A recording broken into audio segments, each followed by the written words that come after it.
hoje está incumbido o nosso companheiro Sivaldo, nosso presidente, vai trazer a mensagem para todos nós, do qual a gente já pede a espiritualidade maior aos companheiros espirituais da nossa casa, que lhe amparem, lhe auxiliem e lhe deem a luz necessária para que ele coloque para nós tudo aquilo que nós precisamos. E o tema de hoje é o poder do pensamento. Então vamos passar para a nossa companhia. Eu gostaria de saudar a todos os nossos amigos, companheiros que compomos a reunião da noite, agradecidos desde já a Deus, a Jesus, aos amigos do bem, por nos propiciar este encontro de reflexão, encontro de análise da nossa doutrina e, consequentemente, levando aqui da casa, ao encerrar a reunião, essa harmonia em nossos corações, esta paz da nossa alma, para que possamos todos nos sentirmos mais felizes, mais alegres, mais otimistas. Então, como nos falou o companheiro, o nosso tema da noite, vamos falar sobre o poder do pensamento. E quando nós falamos o poder do pensamento, nós estamos naturalmente falando em nós mesmos, pois nós somos pensamentos. Nós somos todos pensamento. Pensamento, na realidade, é uma energia concentrada, uma energia espiritual, que está muito concentrada em nós, utilizando naturalmente nosso organismo físico para manifestar-se na sua totalidade. E quando se fala em pensamento, estamos também lembrando que nós somos aquilo que pensamos. Na realidade, nós nos caracterizamos pelo que pensamos. E isso não é tão difícil de nós fazermos uma avaliação individual em cada pessoa. As pessoas mostram o que pensam, pelo seu aspecto físico, pela sua fisionomia, pelo seu estado de ânimo anímico. E isso é muito interessante. Nós também temos, de vez em quando, nos olhar no espelho e fazermos esses questionamentos. Como eu estou neste momento? Qual a forma, pensamento que me conduz à vida, hoje, agora, nesse instante? Porque cada dia, cada hora, há uma oportunidade nova para nós fazermos mudanças. E às vezes o meio não contribui muito para que nós façamos mudanças. Vamos dar um exemplo bem clássico. Questões atuais pelos quais estamos vivendo socialmente. Estamos observando, em termos de país, de Brasil, nossa terra, o momento atual das nossas situações econômica, política, social. E isso contribui muito para que nós vá criando, às vezes, uma baixa autoestima. E essa energia que paira, que é dominante, que nos chega todas as horas, todos os momentos aos nossos olhos, seja pela mídia, seja por... enfim, isso vai criando em nós uma outra realidade, que às vezes nós não percebemos. Porque essa energia que somos nós, que é esse ser espiritual habitando nesse corpo, ele vai se influenciando pelo meio. E quando a gente menos espera, nós acabamos nos contaminando pelo momento. E acabamos, de repente, fortalecendo a multidão que conosco convive. Ou seja, acabamos nos entreverando naquela baixa autoestima, porque esta forma de pensamento acabou me convencendo de que o momento é para que eu seja desta maneira. E aí eu Quando eu me percebo, eu estou sendo um cidadão pessimista, eu estou sendo um cidadão crítico, eu estou sendo um cidadão agressivo, mesmo com todas as minhas informações espirituais que eu recebo da nossa doutrina espírita. E nós estamos comentando isso para nós os espíritas, para nós os espíritas, para nós que estudamos as nossas obras basilares, para nós que somos parte integrante do Clube do Livro, para nós que temos em mão matéria-prima, para que a gente vá se defendendo, né, do momento. Por quê? Porque essa energia que domina o momento, ela é uma força muito grande. Ela é uma força muito grande. E ela acaba trazendo para nós um conjunto muito forte, que de repente nós não temos força suficiente para superar esta barreira, né, que tenta nos convencer de que deveremos aderir à maioria.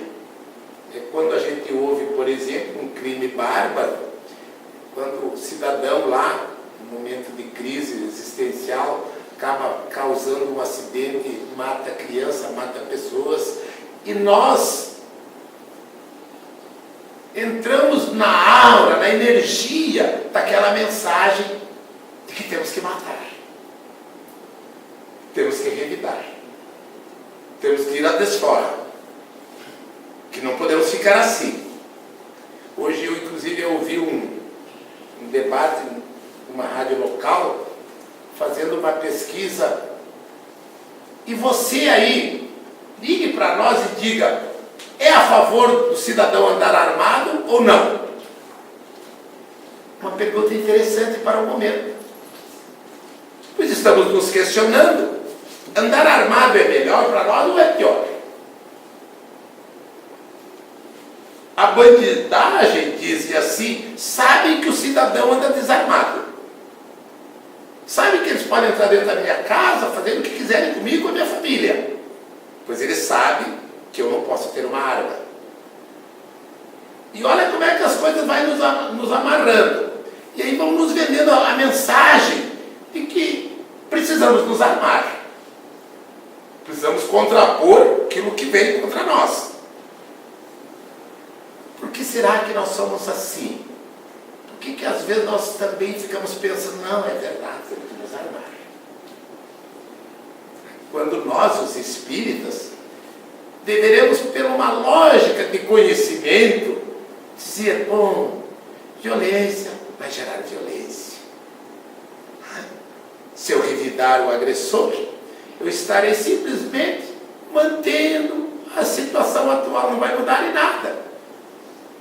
Talvez estaria me comprometendo para mais alguns séculos para frente, né?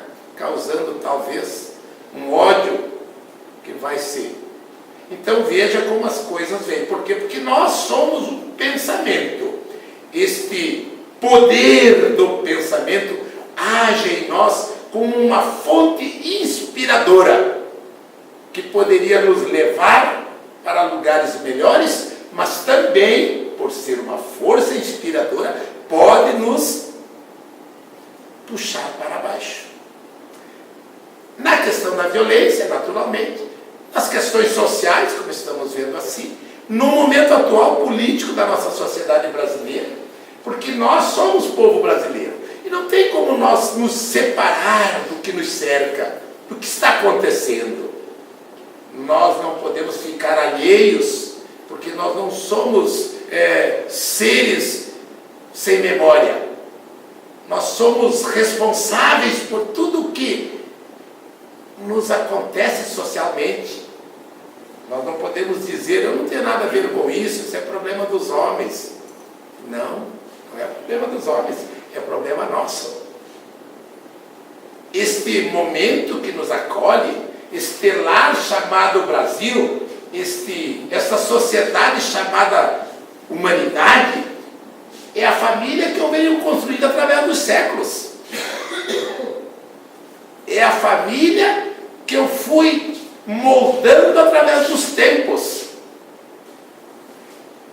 Pois a doutrina nos lembra que nós somos artífices da nossa realidade. Ou seja, não há contraponto, não há injustiça, não há nada que não se encaixe na lei do nosso Criador.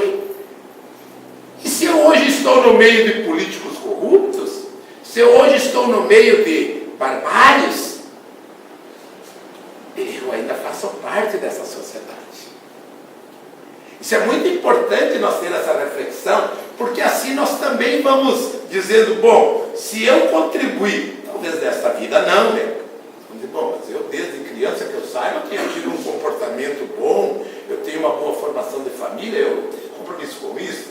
Mas digamos que eu vá e dar uma retornada, 2, 3 reencarnações atrás, e vamos lá saber o que é que nós andamos aprontando. Então eu acabo concluindo que talvez eu, em um determinado momento da minha existência, por uma fragilidade natural do espírito reencarnado, tive meus fracassos e produzi atos que infringiram a lei do meu Criador. E hoje estou eu envolto com essa sociedade que me abraça, que me acolhe, este pensamento dominante em mim de querer ser do bem. Eu estou aqui para ser do bem. Eu me proponho a defender o bem, mas me vejo frequentemente atrapalhado em querer ser do bem. Tem momentos que eu quero ser bandido. Tem momentos que eu quero matar. Tem momentos que eu quero me cobrar. E aí eu tenho que fazer uma pergunta. Mas por que eu ainda estou sendo assim? Se eu sou a expressão maior da minha realidade, essa sociedade que me abraça, essa comunidade santo-angelense que me acolhe, eu tenho compromisso para com ela. E aí, como nos lembram os espíritos do bem, o mal domina muito mais pela omissão do bem, dos bons. O mal está em evidência porque os bons estão se escondendo. E o meu pensamento vai naturalmente criar uma estrutura para que eu possa, com serenidade, com meditação, fazer uma avaliação do meu momento existencial. O que eu posso verdadeiramente fazer para que a sociedade que eu viva seja uma sociedade mais humana, seja uma sociedade mais justa, seja uma sociedade mais equilibrada, buscando os princípios do bem, do amor, da tolerância e do perdão. De que maneira eu vou fazer isso? Só tem uma, minha gente.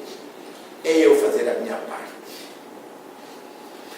Não tem como eu pedir para esse irmão, ai meu irmão, tu tem que lutar pelo bem. Eu não tenho que pedir isso para ele. Eu tenho que fazer a minha parte. Eu tenho que dar o exemplo que eu estou fazendo bem. Então eu não posso ficar pensando no outro. Quando está roubando, quando está matando, quando está no céu. Não tenho que pensar nele, eu vou pensar em mim.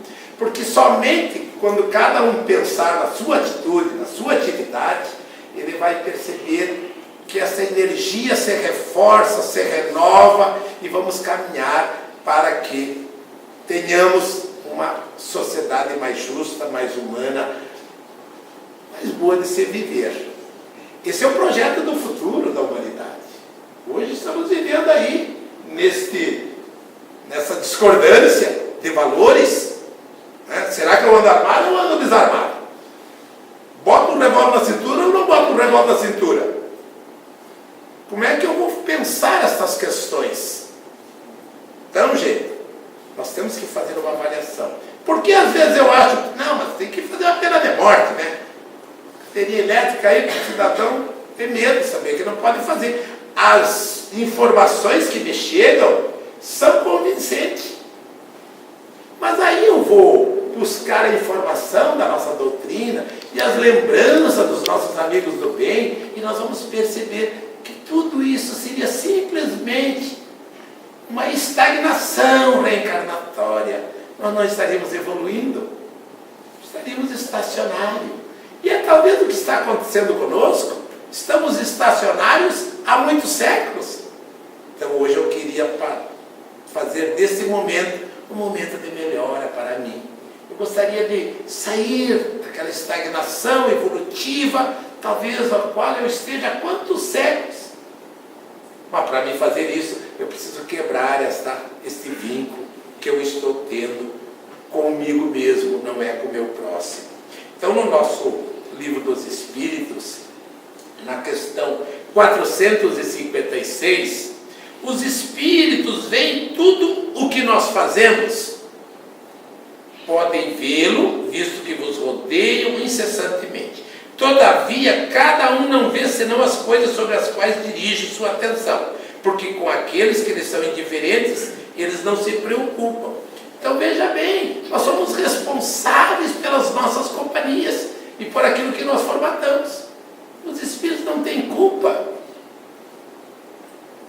de interferirem nas nossas vidas.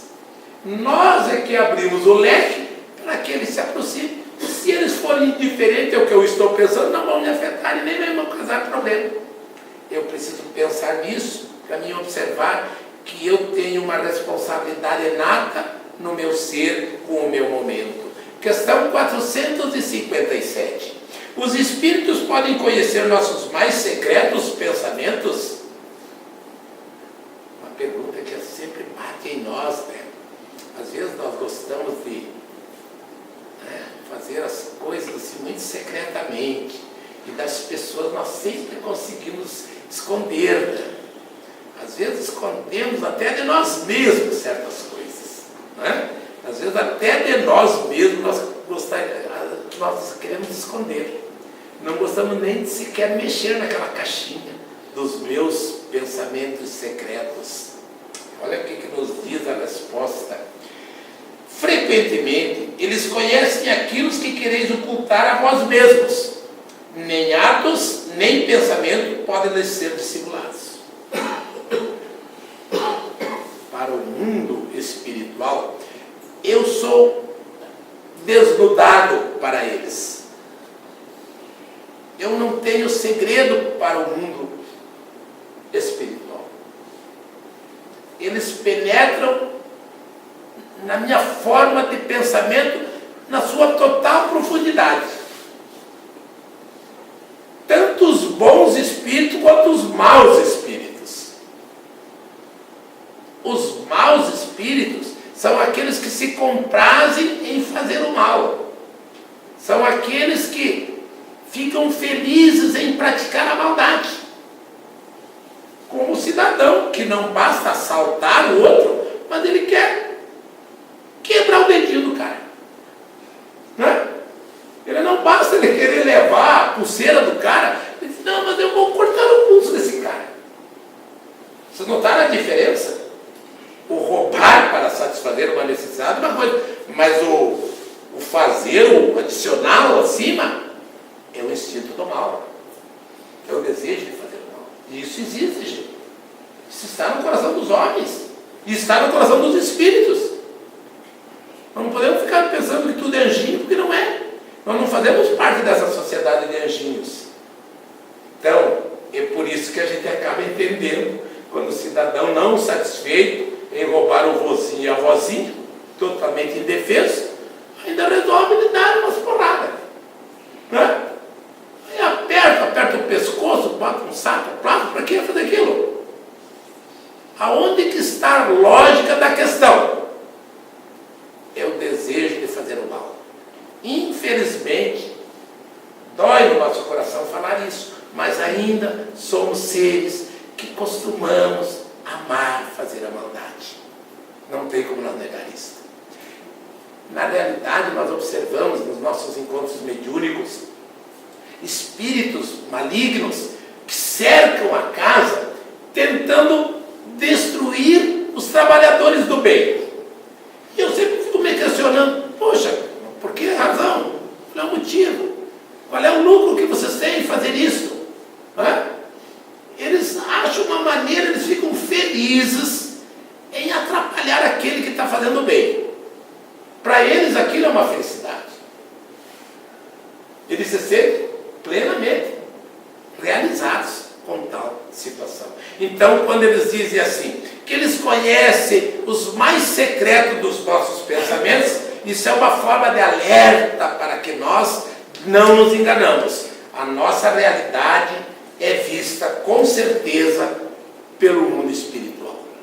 Como também não podemos abrir mão e não podemos deixar de lembrar que quando tem uma fagulha do verdadeiro amor no nosso coração, os espíritos do bem nos observam e nos enxergam. Eles olham e cuidam de nós.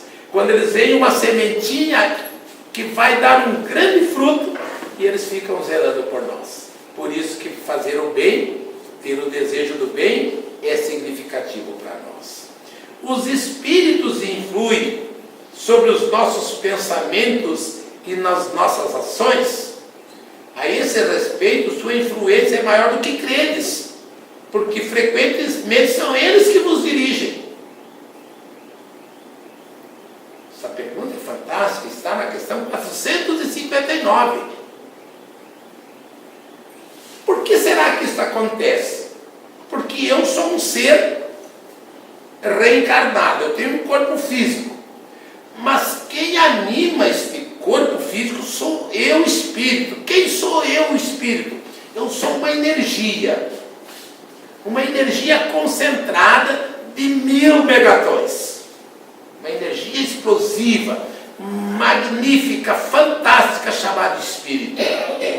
Uma energia que carrega toda uma história da sua realidade. É um computador das últimas gerações, que tem bilhões, trilhões de chips registrando a sua essência. Este é eu, espírito. E, consequentemente, eu estou manietado no corpo físico. Eu estou aqui uma camisa de força, que está prendendo essa energia de 1000 megatons, que nós não sabemos nem como avaliar. Uma energia concentradíssima, limitada no corpo físico. E os neurônios do nosso cérebro, que a divina providência, grande engenheiro, né, faz com que eles sejam acionados para que eu seja o que eu sou. Posso ser extremamente inteligente, como posso ser um debilóide. Posso ser extremamente intelecto, como posso ser extremamente atrapalhado. Depende muito das limitações dessa camisa de força, que diminui a minha ação ou aumenta a minha ação. Nós temos que nos conhecer.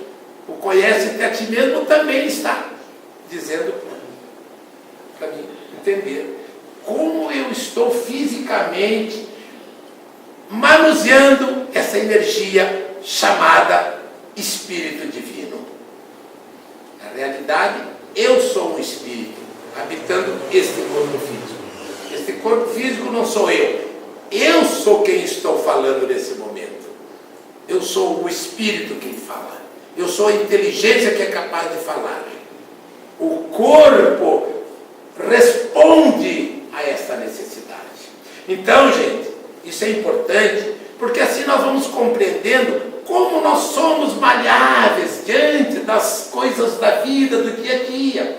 Por isso que nós somos capazes de compreender as fragilidades emocionais diante de um filho rebelde, diante de um esposo agressivo, diante de uma esposa perturbada.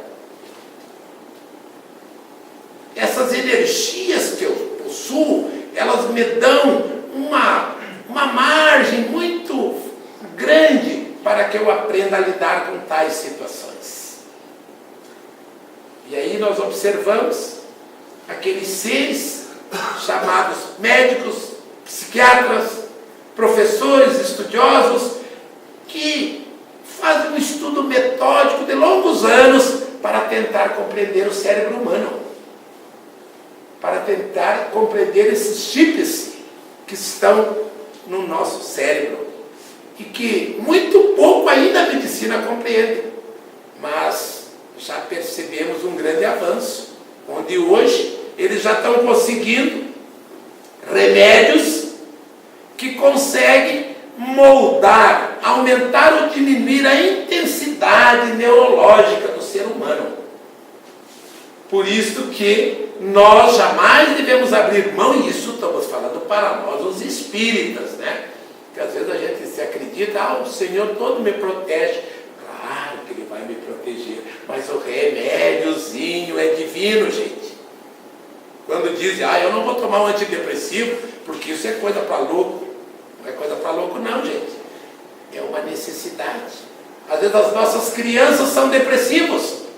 Já trazem os seus neurônios atropelados por milhões de informações que eles chegam. E a sociedade hoje está vendendo para a criança, desde quando está no ventre da mãe, mensagens que o deixam totalmente eufóricos. E os neurônios das nossas crianças já vão se desenvolvendo a 1.500 por hora.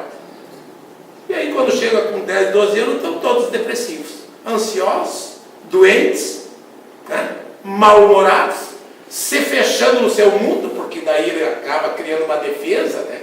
Ele diz, a defesa da criança é chorar naturalmente, depois do choro vem o isolamento, não quer conversar com o adulto, porque o adulto ele fere, o adulto ele agride, porque essa energia que ele tem, que é ele espírito, está emitindo ondas para seus neurônios que não estão formados plenamente, e aí cria uma perturbação neurológica.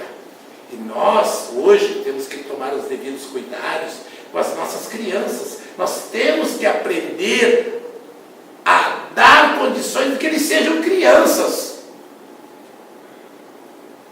A sociedade cobra agilidade. Hoje está se exigindo com 3 anos, 4 anos entrar no colégio. Antigamente era com 7. Tudo bem, mas nós temos que entender que a criança é criança hoje como era criança de 200 anos atrás. Temos que dar tempo ao tempo. A criança tem que brincar, a criança tem que fazer as suas peraltices, a criança tem que interagir no seu mundo de criança. Eu tenho em casa mesmo um exemplo de uma criança que os pais apertam ela demais, querem que ela seja uma super criança, e eu saio em defesa dela. Deixa a minha criança ser criança. Deixa que seja criança, deixa que seja jovem. Não, mas não é. É que nós temos que entender que a criança tem que fazer o seu momento de criança. Como nós temos idade para tudo. Nós temos a idade do idoso. O que é o idoso, gente? O idoso tem que viver a sua idade de idoso.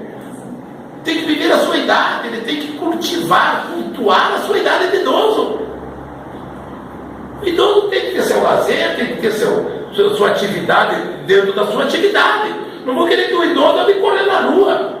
Não é isso, não é função para o idoso mais. O idoso não pode andar jogando bola como jogava quando tinha 20 anos. O idoso tem que ter cuidado do seu corpo, não lhe dar mais resposta. O idoso tem que ir lá jogar sua canastrinha, tem que ir lá bater papo com seus amigos, tem que fazer. É coisa de idoso, gente. Respeitamos o nosso ser humano.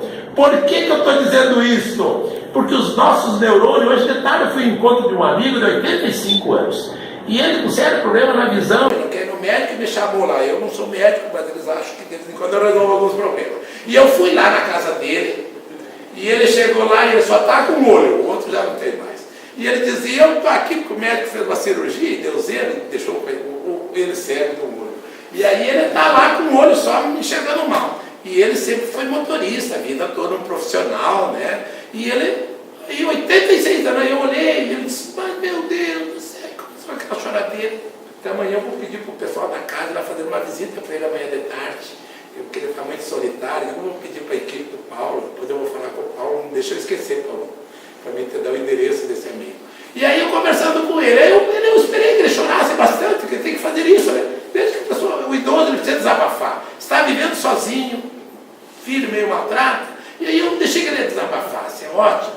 Mas um atendimento fraterno para ele. Eu fui lá para resolver o problema da visão, mas fiquei escutando ele. E ele desabafou, falou tudo, as coisas, lembrou da infância, e eu fiquei escutando ele. Aí depois eu vi tudo ele, daí fiz um testezinho de visão. Claro que a visão dele não tem mais condição, está com uma catarata, ele não quer fazer cirurgia. Logicamente que vai ter dificuldade, não vai melhorar em nada. Aí eu disse para ele: amigo velho, deixa eu te falar uma coisa. Você já pensou numa situação? Eu vou te dar uma situação e tu vai me dizer se eu tenho razão ou não. Quantos anos tu tem? Eu estou com 86. Tu não acha que tu tem que viver como um homem de 86 anos? Ai, ele parou e ficou me olhando. Tu acha que tu vai ter uma visão quando tu tinha de 40 ou 35 anos, meu filho? Nunca mais. Só na próxima reencarnação. O que é o olho de um homem de 86 anos? Claro que é um olho debilitado. Esse olho, se tiver 60% de visão, é um presente da divindade. 60% da visão, gente. Um homem com 86 anos, se tiver, tem que levantar as mãos para o céu. Porque normalmente um homem de 86 anos, tendência é ter 30%, 40% de visão. Por quê? Porque as células do olho dele já estão morrendo. Começaram a morrer aos 50 anos. Então eu disse: quando tu entender isso, tu para de sofrer. Então vamos fazer um teste. Ficou um pouquinho mais claro lá aquela letra? Mas era uma letra desse tamanho, né? Claro que eu não ia botar a letra e a vida. Eu digo: tá enxergando aquela letra lá? Tô. Tá ruim. Então vamos botar uma letra aqui. Ficou melhor, era uma letra desse tamanho. Tu fica feliz de enxergar aquela letra melhor? Eu fico. Ótimo. É um homem de 86 anos, vai enxergar aquela letra desse jeito. Quer dizer, tu tem que entender o teu momento. Porque assim nós não sofremos tanto e vamos administrando essa energia, pensamento que está em nós. Uma energia divina que nos norteia como comportar-se, como andar. Porque quando nós perdemos o equilíbrio deste pensamento, nós nos tornamos escravos de várias situações. Quando eu não tiver mais domínio sobre o meu pensamento, quando eu não tiver mais autoridade para administrar esses 1000 megatons que eu falei no começo, que é uma energia concentradíssima, ela pode me fazer horrores comigo. E o idoso, quando perde esse equilíbrio, vão largar ele lá no asilo. Aí os filhos nem querem ver mais esse velho. Porque o velho ficou chato demais. O velho ficou ranzinza, agressivo, que não pode. O que os filhos vão fazer? O filho não pode fazer. Mas por que o filho tem que ficar amarrado com o velho maluco, hein? Não, vai lá, meu filho. Se tem recurso, claro que não tem o que fazer. Então nós temos que trabalhar a nossa velhice. Nós temos que ser um velho mais obediente. Nós temos que ser um idoso mais amigo dos nossos filhos. Temos que parar de ser ranzinza desde já. Porque às vezes a gente, porque eu sou pai, você tem que me obedecer, você tem que me ouvir. Cuidado, porque quando eu ficar velho, eu vou continuar recebendo o pensamento dele, meus filhos vão me chutar. Não tem como me aguentar.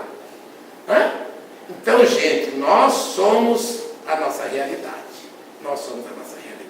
E a nossa doutrina está sempre nos enviando mensagens edificadoras. Joana de Ângeles nos traz muitas reflexões a respeito. Emmanuel traz várias reflexões, lembretes para nós administrar a nossa mente, trabalhar a nossa forma de pensamento, para que a gente finalmente possa caminhar para ganhar a reencarnação. E eu agora vou pedir a permissão de vocês, que eu queria fazer um teste com a turma aqui presente. Então para nós ver como é que nós andamos, como é que nós estamos tendo um controle sobre a nossa mente. Eu vou sair daqui agora e vou me parar ali no meio. E vou dar 30 segundos para vocês, e para mim também. 30 segundos, talvez 1 minuto. E depois eu quero fazer umas perguntas para vocês. Tá bom, pessoal? Vamos fazer um teste de pensamento. Puxa, pessoal, é assim, consiste nesse teste no seguinte. Todos vocês estão me enxergando, né? Então eu gostaria que vocês fechassem os olhos, todos fechassem os olhos. Estão todos de olhos fechados? Isso, não precisa abrir o olho para dizer que estão com o olho aberto. Tá bom? Vamos deixar o olho fechado. Vou deixar um dentinho para vocês relaxarem.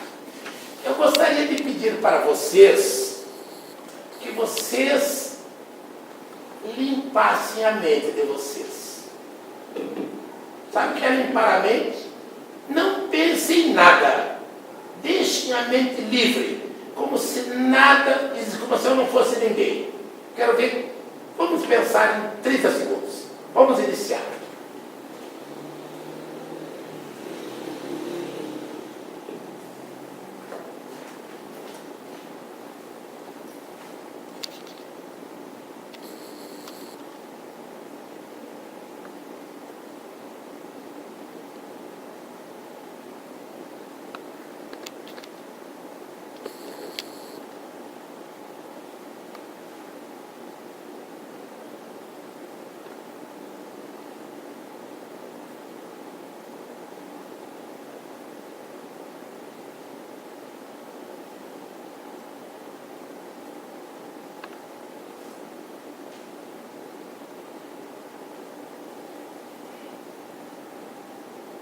Ok, pessoal? Pode abrir os olhos. E agora eu vou perguntar para vocês: quem conseguiu ficar esse tempo sem pensar nada?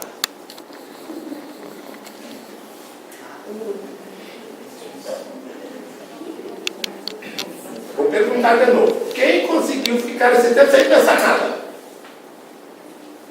Pouca gente. Muito pouca gente. Esse, pessoal, é um exercício que faz nós despertar para a nossa mente. O que nós somos realmente, como nós manuseamos as energias que nos cercam. Na realidade, nos lembram os espíritos de luz que nós deveríamos ficar 10 minutos sem pensar nada por dia. Um exercício de ficar 10 minutos sem pensar nada. Será que nós conseguimos isso? Vamos conseguir. Vamos conseguir. Se eu fizer novamente agora, vocês já vão perceber que vocês já vão ter uma melhora. Melhora no aproveitamento, porque é uma questão de exercício. É um exercício. Qual seria a vantagem? Saber, sem pensar nada, não tem nada que ver uma vantagem. Nós sabemos que essa energia que concentra-se em nossos neurônios, ela é extremamente avassaladora no dia a dia da nossa vida. E há situações da vida que nós ter um controle mental é significativo para nós. Em várias situações. Esse exercício eu recomendo que cada um deve fazer todos os dias dentro do seu lar, porque isso vai nos trazer equilíbrio para vivermos melhor. O nosso cérebro aprende a ter uma autoeducação, que é do espírito e não é do cérebro. Não é o cérebro que está. Não, é o espírito que não está afetando o meu cérebro. Quando eu digo eu vou ficar sem pensar nada, o meu espírito simplesmente não envia energia para os neurônios, que é físico. Então tem digamos assim, tem uma explicação técnica para o fato. E o momento que eu der esta trégua para os meus neurônios, eu estou criando uma situação de equilíbrio para a minha vida.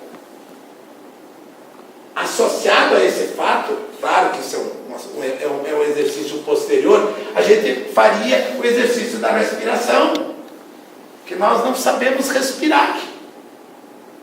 E vocês sabem que a respiração é a energia cósmica universal que nos dá vida. E que a gente não percebe.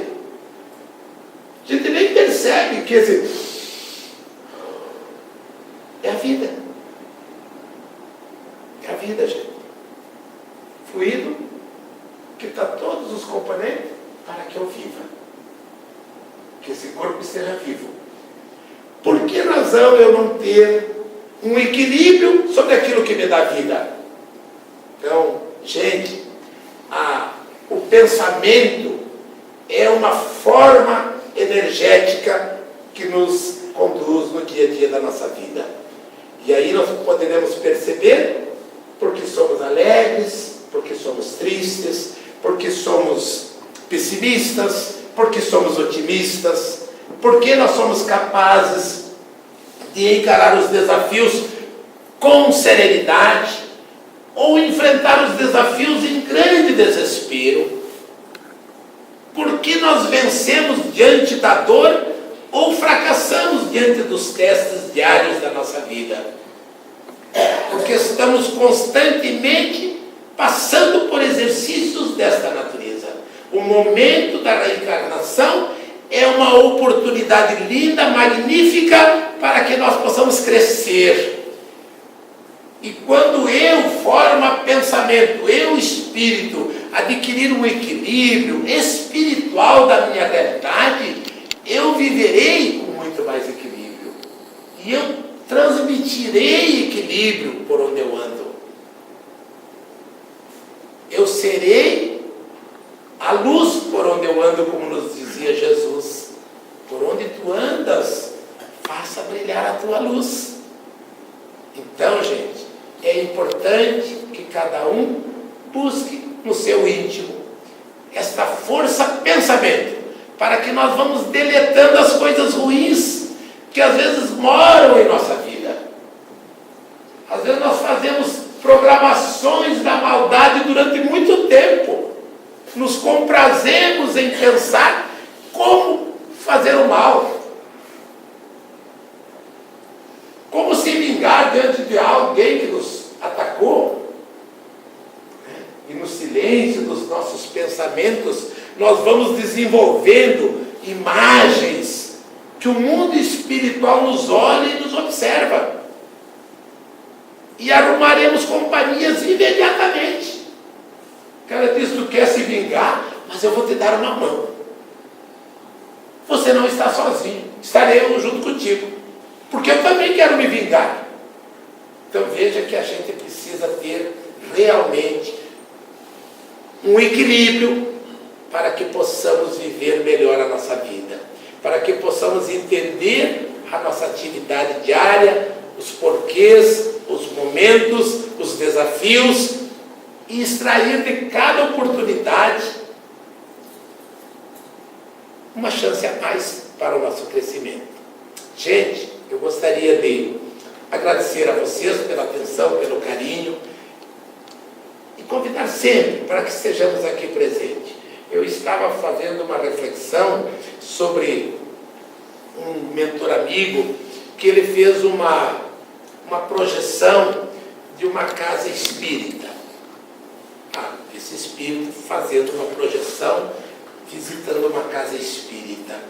E ele abordou esta casa e ficou extremamente surpreso com o aparato espiritual ao redor desta casa.